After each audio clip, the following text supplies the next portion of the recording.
Hello everyone, good afternoon. Good afternoon to all. I am Pooja and welcome back to my channel. आज के इस video में हम 7th और 8th of सितंबर के करंट अफेयर्स देखने वाले हैं। 7 सितंबर को संडे था, इसलिए संडे को डेली करंट अफेयर्स नहीं हुआ था, लेकिन हम लोगों ने वीकली सीए डिस्कस किया था। इस वीकली करंट अफेयर्स में हम लोगों ने टॉप 70 एमसीक्यू देखे थे और पूरे वीक के वन लाइनर्स को देखा था। अगर आपने इस वीडियो को नहीं देखा है तो आप प्लेलिस्ट में जाके ज़रूर से देख लेना। पीडीएफ भी आपको टेलीग्राम से मिल जाएगी और यहाँ से आपको डायरेक्टली क्वेश्चंस देखने को मिलेंगे। जैसे क्वेश्चंस फ्रेम किए जा रहे हैं ना वीकली सेशन में, सेम टू सेम क्वेश्चन अभी एनटीपीसी में देखने को मिले हैं, वैसा का वैसा ही प्रिंट क्वेश्चन। तो डेफिनेटली ये वीकली सेशंस आप लोगों के लिए यूजफुल होंगे, तो आप इन्हें देख सकते हैं और अपने फ्रेंड्स के साथ शेयर भी कर सकते हैं। चलिए, तो आज के सेशन में हमें सबसे पहले बात करनी है आज का इम्पॉर्टेंट डे। 8 ऑफ सितंबर को हम कौन सा इम्पॉर्टेंट डे सेलिब्रेट करते हैं, और आज हमें काफ़ी सारे इम्पॉर्टेंट पर्सन के बारे में बात करना है। इसके अलावा आज का जो सेशन है इसमें एक पॉइंट मैं आपके साथ डिस्कस करूंगी जिसका नाम है ग्रैंड स्लैम। ठीक है, ग्रैंड स्लैम जो वर्ड होता है वो टेनिस से संबंधित होता है। तो यहाँ पे चारों ग्रैंड स्लैम हो चुके हैं और चारों ग्रैंड स्लैम में मेन सिंगल और वीमेन सिंगल का टाइटल किसने जीता है वो बातें आज हम डिस्कस करेंगे। तो एक सिंगल वीडियो से आप चारों ग्रैंड स्लैम को रेडी कर सकते हो। इसके अलावा यूपीआई यूपीआई से आप जो ट्रांजेक्शन करते हैं वो ट्रांजेक्शन लिमिट को चेंज किया गया है, वो हम देखेंगे। और नीति आयोग ने पल्स प्रोडक्शन के लिए हमारे देश में दालों के उत्पादन के लिए कुछ टारगेट सेट किए हैं, वो भी हम देखेंगे। डायरेक्टली पीआईबी का डेटा आपको मिलेगा। और आपके जो एग्जाम होते हैं, चाहे वो बैंकिंग एग्जाम हो या RBI grade B exam, directly PIB का डेटा उठाकर पूछ लिया जाता है। तो पीआईबी की कोई भी न्यूज आप लोगों को नहीं स्किप करनी है। ओके, तो ओवरऑल आपको समझ में आया कि आज हमारे टॉपिक ऑफ डिस्कशन क्या क्या रहने वाले हैं। आइए स्टार्ट कर लेते हैं आज के सेशन को, लेकिन फटाफट से एक बार लिंक को शेयर कर देंगे। और ये जो करंट अफेयर्स है ये आपके हर एक वनडे एग्जाम के लिए इम्पोर्टेंट है, ठीक है। चलो, सबसे पहले बात करते हैं 8 ऑफ सितंबर। तो 8 सितंबर आज हम मनाते हैं इंटरनेशनल लिटरेसी डे। पढ़ना लिखना कितना ज़रूरी है लोगों को बताना, अवेयरनेस दिलाना, इसलिए हम इंटरनेशनल लिटरेसी डे मनाते हैं। इस दिन की शुरुआत 1967 में की गई थी और इस दिन की शुरुआत यूनेस्को के द्वारा की गई थी। किसके द्वारा की गई थी? यूनेस्को के द्वारा। अगर बात करते हैं भारत, तो भारत में साक्षरता दर या लिटरेसी रेट 77.7% है। ये 2011 की सेंसस के अकॉर्डिंगली है। सबसे ज़्यादा जो लिटरेट स्टेट है हमारे देश में वो केरला है, और सबसे कम लिटरेसी आपको बिहार राज्य में देखने को मिलेगी 2011 की जनगणना के अनुसार। ना बात करते हैं 8 सितंबर को इंटरनेशनल लिटरेसी डे मना रहे हैं, इसकी थीम क्या है? थीम है promoting literacy in the digital era. Option number यहाँ पे, सॉरी ऑप्शन नहीं, थीम करेक्ट हो जाएगी promoting literacy in the digital era. ना बात कर लेते हैं यूएस ओपन के बारे में। रिसेंटली यूएस ओपन 2025 कंक्लूड हुए हैं और ये fourth and last grand slam आपको देखने को मिलेगा। पूरे साल भर में 4 ग्रैंड स्लैम होते हैं, उसमें चौथे नंबर का यूएस ओपन है। तो यूएस ओपन में वीमेन सिंगल का टाइटल किसने जीता है? तो इनका नाम है अरियाना सबलेंका। और अरियाना सबलेंका जो है वो बेलारूस की आपको प्रोफेशनल टेनिस प्लेयर देखने को मिलेंगी और इन्होंने रिसेंटली यूएस ओपन का टाइटल जीता है। अरियाना सबलेंका का ये फोर्थ नंबर का ग्रैंड स्लैम आपको देखने को मिलेगा। इसके पहले इन्होंने 2023 और 2024 में ऑस्ट्रेलियन ओपन भी जीता था और 2024 का यूएस ओपन भी जीता था। तो लगातार दूसरी बार, या कह सकते हो कि second consecutive year, US open का टाइटल किसने जीता है? अरियाना सबलेंका ने जीता है। किस कंट्री से बिलोंग करती है? तो बेलारूस की प्रोफेशनल टेनिस प्लेयर है। इन्होंने किसे डिफीट किया है?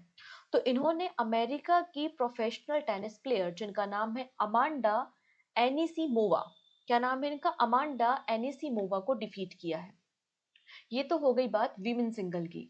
ना बात करते हैं मेन सिंगल का टाइटल किसने जीता है। तो यूएस ओपन मेन सिंगल का टाइटल कार्लोस अल्कराज ने जीता है। कार्लोस अल्कराज आपको स्पेन के प्रोफेशनल टेनिस प्लेयर देखने को मिलेंगे। कार्लोस अल्कराज का ये 6वें नंबर का ग्रैंड स्लैम आपको देखने को मिलेगा। इन्होंने अभी तक 2 फ्रेंच ओपन, 2 यूएस ओपन और अब 2 विंबलडन जीते हैं। मतलब टोटल 6 ग्रैंड स्लैम जीतने का काम कार्लोस अल्कराज ने किया है। इन्होंने फाइनल में किसे हराया? तो इन्होंने फाइनल में जेनिक सिनर को डिफीट किया है। और जेनिक सिनर आपको इटली के प्रोफेशनल टेनिस प्लेयर देखने को मिल जाएंगे। अब एक और इंटरेस्टिंग बात मैं आपको बताऊं, जैसे कि देखो यूएस ओपन में क्या हुआ है? कार्लोस अल्कराज ने जीता है। हराया जेनिक सिनर को है। लेकिन इसके पहले जो विंबलडन ओपन खेला गया था या विंबलडन टाइटल था, उसमें जेनिक सिनर जीते थे और इन्होंने कार्लोस अल्कराज को हराया था। तो इस तरीके से आप याद रख सकते हैं, यूएस ओपन और विंबलडन अल्टा पल्टी हुई है विनर के बीच में और रनर अप के बीच में।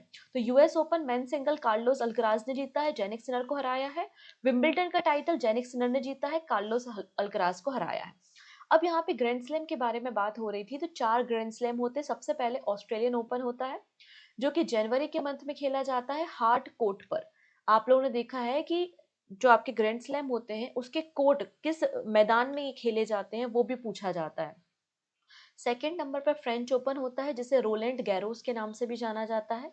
ये आपको मई और जून के मंथ में देखने को मिलेगा, क्ले कोर्ट में खेला जाता है।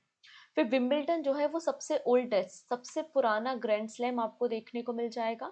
इसे यूके ओपन के नाम से भी जाना जाता है और ये ग्रास कोर्ट में जून जुलाई में देखने को मिलेगा। अंत में यूएस ओपन होता है, जो कि अगस्त में होता है हार्ड कोर्ट में, सितंबर के महीने में। तो ये चारों ग्रैंड स्लैम में सबसे पहले ऑस्ट्रेलियन ओपन, फिर फ्रेंच ओपन, फिर विंबलडन, फिर यूएस ओपन मिलता है। अल्फाबेटिकल ऑर्डर में है, आप अल्फाबेटिकल ऑर्डर में ही इसको याद रखेंगे। ठीक है, चलो ऑस्ट्रेलियन ओपन सबसे पहले है। सबसे सक्सेसफुल प्लेयर नोवाक जोकोविच आपको मिल जाएंगे और विमेंस कैटेगरी में सेरेना विलियम्स है। ना बात करते हैं 2025 का टाइटल, तो मेन सिंगल का टाइटल जेनिक सिनर ने जीता है, एलेक्जेंडर जेवरेव को डिफीट किया है। विमेन सिंगल का टाइटल मेडिसन की ने जीता है, जो कि अमेरिका से हैं और अरियाना सबलेंका को डिफीट किया है। तो जेनिक सिनर और मेडिसन आपको याद रखना है। तो ऑस्ट्रेलिया घूमने गए हैं जेनिक, और वहां पे ऑस्ट्रेलिया उनको बहुत पसंद आया है, उसके बाद ये मैड हो गए। तो ऑस्ट्रेलियन ओपन जेनिक सिनर ने जीता है और मेडिसन की ने जीता है।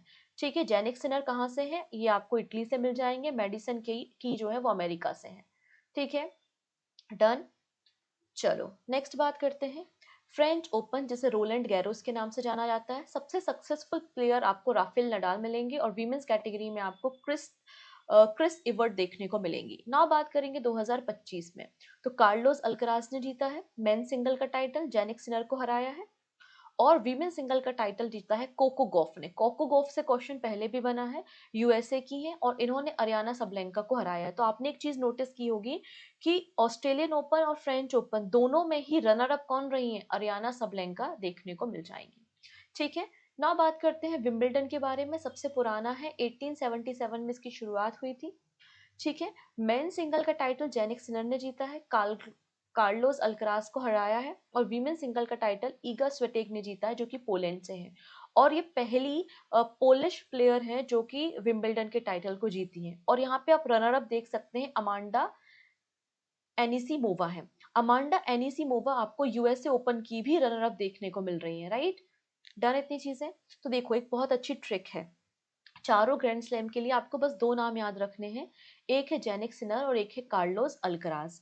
ठीक है, तो ऑस्ट्रेलियन ओपन जेनिक सिनर ने जीता, फ्रेंच ओपन कार्लोस अल्कराज ने, विंबलडन जेनिक सिनर ने, यूएस ओपन कार्लोस अल्कराज ने। तो ऑल्टरनेटिव ऑर्डर में आप इसको भी याद रख सकते हैं। ठीक, चलिए अगला नाम आता है अनुपार्णा रॉय का। अनुपार्णा रॉय जो है वो एक इंडियन फिल्म मेकर है और ये पहली इंडियन फिल्म मेकर बन चुकी हैं जिन्हें बेस्ट डायरेक्टर अवार्ड दिया गया है 82nd वेनिश फिल्म फेस्टिवल में। तो 82 नंबर के वेनिश फिल्म फेस्टिवल में बेस्ट डायरेक्टर का अवार्ड किसे मिला है, अनुपार्णा रॉय को दिया गया है। अगर हम यहाँ पे, ये तो बेस्ट डायरेक्टर है, बेस्ट फिल्म जो है इसे गोल्डन लायन के नाम से भी जाना जाता है, जो बेस्ट फिल्म अवार्ड है। ये अवार्ड मिला है father mother sister brother by the US director Jim Jarmusch. और सिल्वर लायन अवार्ड जो है वो the voice of Hind Rajab दिया गया है, जो हमारे लिए इंपॉर्टेंट नहीं है। हमारे लिए बस यही इंपॉर्टेंट है कि 82 नंबर के जो वेनिश फिल्म फेस्टिवल हुए हैं उसमें बेस्ट डायरेक्टर का अवार्ड किसे मिला है, अनुपार्णा रॉय को मिला है। अगले पर्सन जिनके बारे में हम बात करेंगे वो है थाईलैंड से, इनका नाम है अनुतिन चारना विरकुल। ठीक है, अनुतिन चारना विरकुल, ये थाईलैंड के नए प्राइम मिनिस्टर आपको देखने को मिल जाएंगे। ठीक है, ये कहाँ पर बने हैं, थाईलैंड के नए प्राइम मिनिस्टर आपको देखने को मिलेंगे। थाईलैंड जो है वो गल्फ ऑफ थाईलैंड के साथ बॉर्डर शेयर करती है और बैंकॉक इसकी कैपिटल देखने को मिल जाएगी। अब देखिए कुछ दिन पहले प्राइम मिनिस्टर नरेंद्र मोदी का जापान में विजिट था। जापान में इन्हें गार्ड ऑफ ऑनर भी दिया गया था। जापान के प्राइम मिनिस्टर ने इन्हें डरूमा डॉल भी गिफ्ट की थी। ये सारी बातें हमने देखी थी। इसके अलावा जापान के प्राइम मिनिस्टर ने कहा था कि आने वाले 10 सालों में 10 आपका $10 मिलियन या जापानीज एन जो है वो भारत में क्या किए जाएंगे, इन्वेस्ट किए जाएंगे। ये बातें हमने डिस्कस की थी। अब यहाँ पे जापान के जो प्राइम मिनिस्टर थे जिनका नाम है शिगेरू इशिबा, इन्होंने इस्तीफा दे दिया है, रेजिग्नेशन दे दिया है, और ये एलडीपी पार्टी से बिलोंग करते थे। तो याद रखना है कि जापान के प्राइम मिनिस्टर शिगेरू इशिबा ने रिसेंटली इस्तीफा दे दिया है। जापान में कई सारे एक्टिव वॉल्केनो आपको देखने को मिलेंगे, जिसमें एक बहुत इंपॉर्टेंट है जहां से क्वेश्चन आता है, माउंट फिजी एक एक्टिव वॉल्केनो आपको जापान में, फ्यूजी, FUZI है, फ्यूजी। तो जापान में एक एक्टिव वॉल्केनो आपको देखने को मिलेगा। भारत में भी एकमात्र एक्टिव वॉल्केनो है जिसका नाम है बैरन आइलैंड में, अंडमान में। इसके अलावा ये कुछ और वॉल्केनोज है भारत में जो कि एक्सटिंक्ट हो चुके हैं, मतलब सदियों से इनमें कोई भी इरप्शन नहीं हुआ, कोई भी विस्फोट नहीं हुआ है, सोए हुए वॉल्केनोज है। ना बात करते हैं हॉकी एशिया कप के बारे में। तो हॉकी एशिया कप 2025, ठीक है, कहाँ पर खेला जा रहा था? बिहार के राजगीर में खेला जा रहा था। फाइनल जो मैच है वो इंडिया और साउथ कोरिया के बीच में हुआ था, और इंडिया की मेंस हॉकी टीम ने एशिया कप का टाइटल जीत लिया है और साउथ कोरिया की टीम को हराया है। इंडिया का ये 4th नंबर का टाइटल आपको देखने को मिल जाएगा। इसके साथ ही इंडिया अपकमिंग जो वर्ल्ड कप होगा, हॉकी वर्ल्ड कप 2026 में नीदरलैंड में होगा, उसके लिए क्वालिफाई कर गई है। ये हॉकी एशिया कप का 12वां एडिशन आपको देखने को मिलेगा। तो क्या क्या याद रखना है? हॉकी एशिया कप 2025 कंक्लूड हुआ है राजगीर बिहार में। 12वां संस्करण था। फाइनल इंडिया और साउथ कोरिया के बीच में खेला गया था। इंडिया ने साउथ कोरिया को हराया है और इस ट्रॉफी को लिफ्ट किया है। ये इंडिया का 4थे नंबर का टाइटल है। इसमें अगर आप देखेंगे, बेस्ट प्लेयर इंडिया के रहे हैं अभिषेक नैन। वहीं बेस्ट गोलकीपर साउथ कोरिया के आपको किम जो ह्योन देखने को मिल जाएंगे। तो ये कुछ बातें आपको याद रखनी है। अगले पर्सन के बारे में बात करते हैं जिनका नाम है माधव कामत।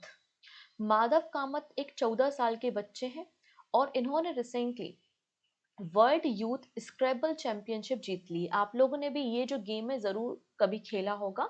इसमें आपके लेटर्स होते हैं, उससे वर्ड्स बनाने होते हैं, आपको मतलब अक्षर दिए जाते हैं, शब्दों का निर्माण करना होता है। इस गेम को स्क्रैबल के नाम से जाना जाता है। इस गेम की शुरुआत 1931 में की गई थी और इसके जो इन्वेंटर है उनका नाम अल्फ्रेड मोशर बट के नाम से आपको देखने को मिलेगा। तो यहाँ पे माधव गोपाल कामत जो कि 14 साल के हैं, इन्होंने वर्ल्ड यूथ स्क्रैबल चैंपियनशिप जीत ली है और ये पहले इंडियन है जिन्होंने यूथ कैटेगरी में स्क्रैबल चैंपियनशिप को जीता है। ये चैंपियनशिप कुआलालंपुर मलेशिया में खेली गई थी। तो माधव कामत का नाम आप याद रख सकते हैं। ना बात करते हैं यूपीआई लिमिट के बारे में। अभी कुछ और भी पर्सन है, बीच बीच में दूसरी न्यूज इंसर्ट की है जिससे थोड़ा सा रिकॉल करने में, पर्सन को याद करने में आपको आसानी हो। UPI limit increase to 10 lakh for the selected transaction.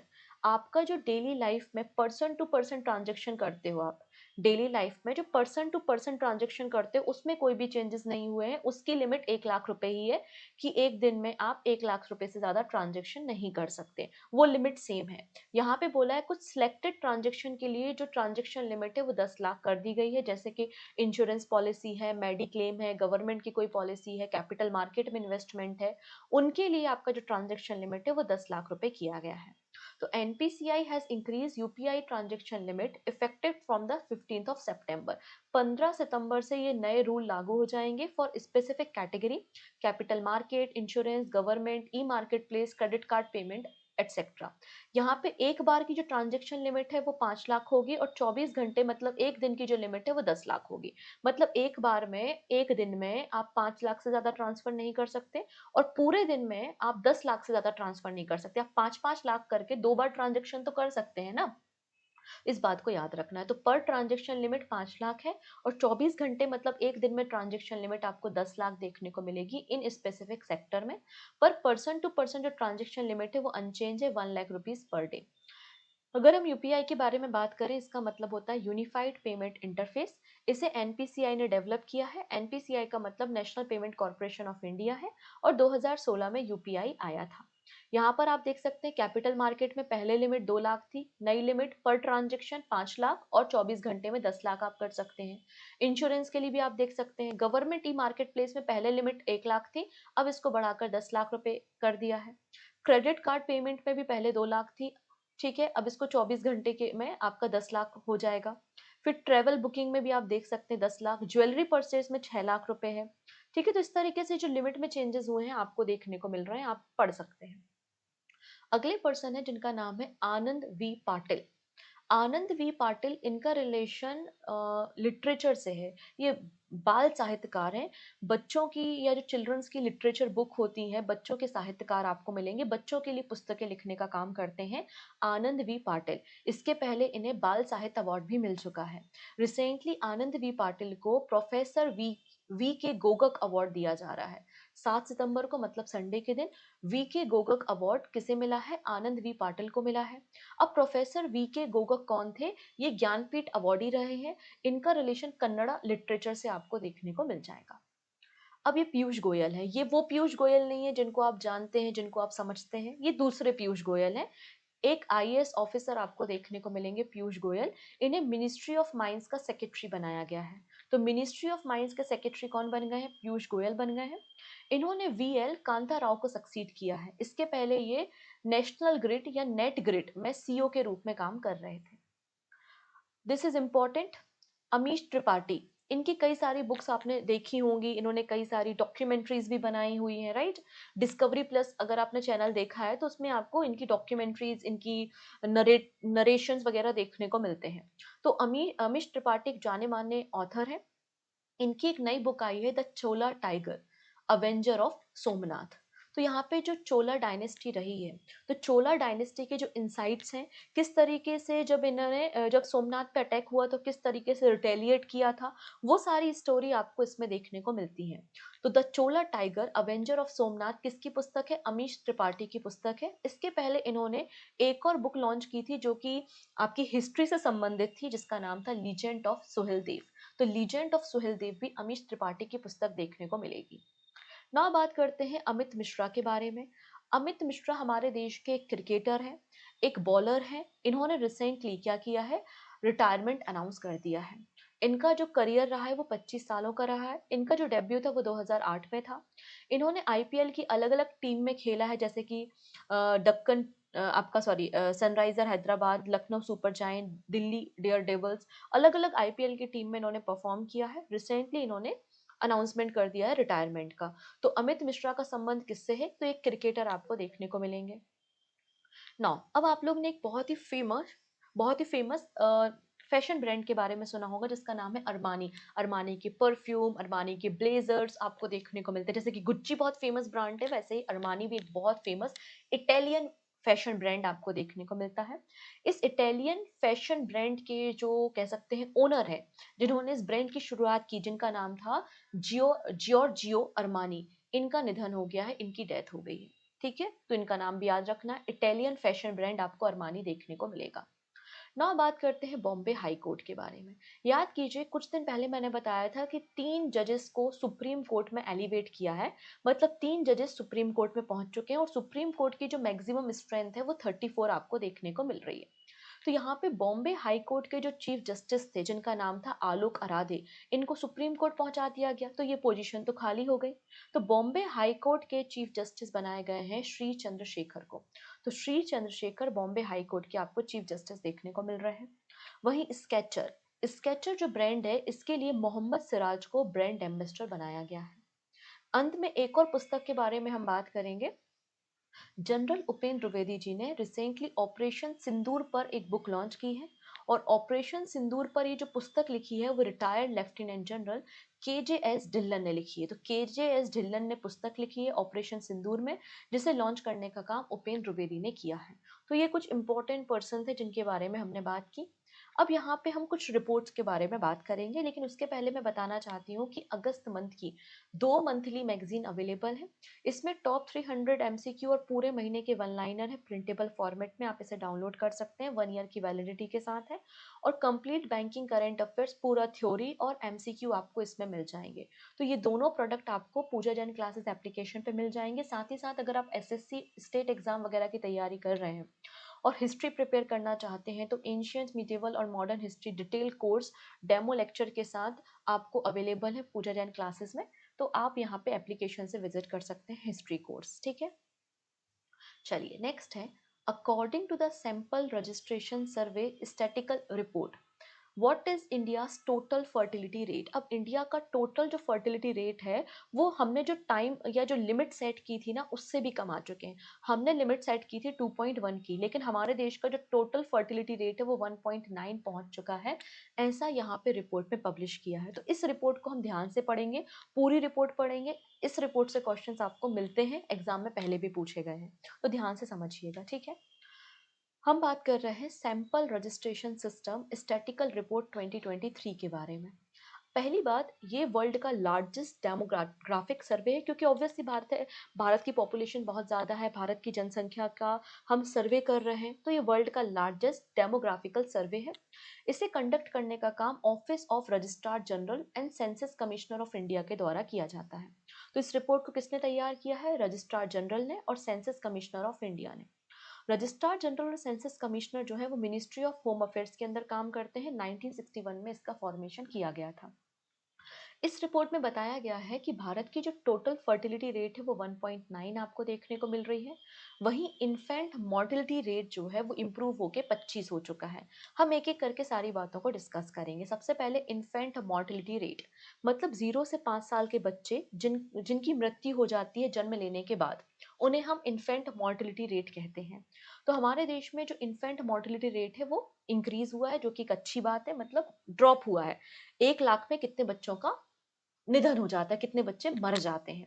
तो यहाँ पे बोला गया है कि 2022 में 26 था, 2018 में 32 था, लेकिन अब 25 आपको देखने को मिलेगा। तो हमारे देश में जो आईएमआर इन्फेंट मॉर्टिलिटी रेट है वो 25 हो चुका है।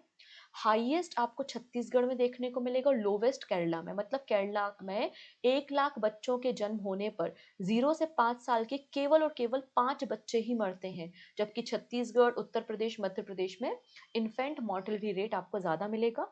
भारत में अगर देखा जाए तो 25 है, जबकि केरला में कितना है? 5 है। नाउ बात करते हैं total fertility rate. Total fertility rate का मतलब होता है ऑन इन एवरेज पूरे जीवन काल में एक महिला कितने बच्चों को जन्म देती है, वो आपका टीएफआर होता है, मतलब टोटल फर्टिलिटी रेट होता है। हमने यहाँ पे रिप्लेसमेंट लेवल या एवरेज लेवल सेट किया था 2.1। हम इस रिप्लेसमेंट लेवल के नीचे पहुंच चुके हैं, मतलब हमारे देश में जो टोटल फर्टिलिटी रेट है वो केवल 1.9 देखने को मिलेगा। बिहार में हाईएस्ट है 2.8 और दिल्ली में लोवेस्ट है 1.2। मतलब दिल्ली में महिलाएं कम बच्चों को जन्म देती हैं, इसका ये मतलब है, ठीक है। तो ये आपको याद रखना है, वीवीआईपी स्टेटमेंट है, वेरी वेरी इंपॉर्टेंट डेटा है, डायरेक्टली एग्जाम में बन सकता है। नेक्स्ट है क्रूड बर्थ रेट। अब क्रूड बर्थ रेट जो है वो 1000 बच्चों के जन्म पे निकाली जाती है, ठीक है। अभी हम लाखों के बारे में बात कर रहे थे, अब हम हजारों के बारे में बात कर रहे हैं। तो number of life birth in a year, ठीक है, upon average population in the year multiply 1000। तो इस तरीके से क्रूड बर्थ रेट निकाली जाती है और ये 18.4 आपको देखने को मिल जाएगी, ठीक है। बिहार में हाईएस्ट है 25.8 और तमिलनाडु में लोवेस्ट है 12। क्रूड डेथ रेट अगर देखा जाए तो नेशनल लेवल पे 6.4 है, छत्तीसगढ़ में हाईएस्ट है और चंडीगढ़ में लोवेस्ट है। Sex ratio at birth, sex ratio at birth मतलब 1000 लड़कों के जन्म होने पर कितनी लड़कियां जन्म लेती हैं। तो सेक्स रेशियो एट बर्थ अगर देखा जाए तो कितना आपको मिल जाएगा? ये आपको देखने को मिलेगा 917। कितना मिलेगा? 917 मिलेगा। छत्तीसगढ़ में सबसे ज्यादा है 974, उत्तराखंड में सबसे कम है 868, ठीक है। उत्तराखंड में सबसे कम है 868 और छत्तीसगढ़ में सबसे ज्यादा है 974 और इंडिया में कितना है? 917 है। तो आपको 3 चीजें विशेष तौर पे याद रखनी है। भारत में टोटल फर्टिलिटी रेट 1.9 है, इन्फेंट मोर्टिलिटी रेट 25 है और सेक्स रेशियो एट बर्थ 917 आपको मिलेगा। ये डेटा आप देख सकते हैं, कंप्लीट रिपोर्ट मैंने आपको यहाँ पे बता दी। नेक्स्ट है where was India's largest lithium ion battery manufacturing plant located? तो भारत का सबसे बड़ा लिथियम आयन बैटरी, हमारे जितने भी ऑडिबल डिवाइसेस होते हैं, हमारे मोबाइल फ़ोन वगैरह हैं, उसमें लिथियम आयन बैटरी का इस्तेमाल किया जाता है। और इंडिया का largest lithium ion battery manufacturing unit आपको हरियाणा में देखने को मिल जाएगी, ऑप्शन नंबर डी। तो यूनियन मिनिस्टर अश्विनी वैष्णव आप देख सकते हैं, इन्होंने recently advance technology lithium ion battery manufacturing plant को ओपन किया है हरियाणा में। और ये किसके सहयोग से है? जापान के सहयोग से। जापान टीडीके कॉरपोरेशन ने हरियाणा में 3,000 करोड़ रुपए की लागत के साथ इसको स्टैब्लिश किया है under the electronic manufacturing cluster scheme. अब ये इलेक्ट्रॉनिक मैन्युफैक्चरिंग क्लस्टर स्कीम क्या होती है, इसको भी हम देखेंगे। इस फैसिलिटी तैयार होने से हमारे जितने मोबाइल फ़ोन हैं, बियरेबल डिवाइसेज़ हैं, वॉचेज़ हैं, ईयरबड्स हैं, जहाँ पे लिथियम आयन बैटरी का इस्तेमाल होता है, तो भारत में ही इसकी मैन्युफैक्चरिंग हो सकेगी। ठीक है? ठीक है? यहाँ पे ये बात बोली है। ये जो प्लांट लगाया गया है, ये 200 million battery PACS per year develop करने का काम, मैन्युफैक्चर करने का काम करेगा। अब यहाँ पे बात हो रही थी इलेक्ट्रॉनिक मैन्युफैक्चरिंग क्लस्टर स्कीम के बारे में। तो मैत्री डिपार्टमेंट ने 2012 में इसकी शुरुआत की थी। मैट्री का मतलब ministry of electronics and information technology है। इन्होंने 2012 में इस स्कीम की शुरुआत की थी, इस बात को याद रखना है। ठीक है, नेक्स्ट बात करते हैं अंगीकार। अंगीकार 2025 कैंपेन। तो अंगीकार 2025 कैंपेन किसने शुरू किया है? Ministry of housing and urban affairs ने किया है। क्यों किया है? पीएम आवास योजना के बेनिफिशियरीज को आइडेंटिफाई करने के लिए और पीएम आवास योजना के बारे में लोगों को अवेयरनेस दिलाने के लिए। तो प्रधानमंत्री आवास योजना अर्बन के बारे में लोगों को अवेयरनेस दिलाने के लिए अंगीकार कैंपेन की शुरुआत ministry of housing and urban affairs के द्वारा की गई है। प्रधानमंत्री आवास योजना अर्बन 2.0 की शुरुआत 2024 में हुई थी। इसका पर्पस है कि अर्बन एरिया में हाउसिंग फॉर ऑल, हर एक व्यक्ति को जिसके पास घर नहीं है, पक्का घर प्रोवाइड करना। इसके लिए इनकम कैटेगरी है, अगर वो व्यक्ति इकोनॉमिकली वीकर सेक्शन से बिलोंग करता है तो उसकी जो एनुअल इनकम है वो 3 लाख रुपए से कम होनी चाहिए।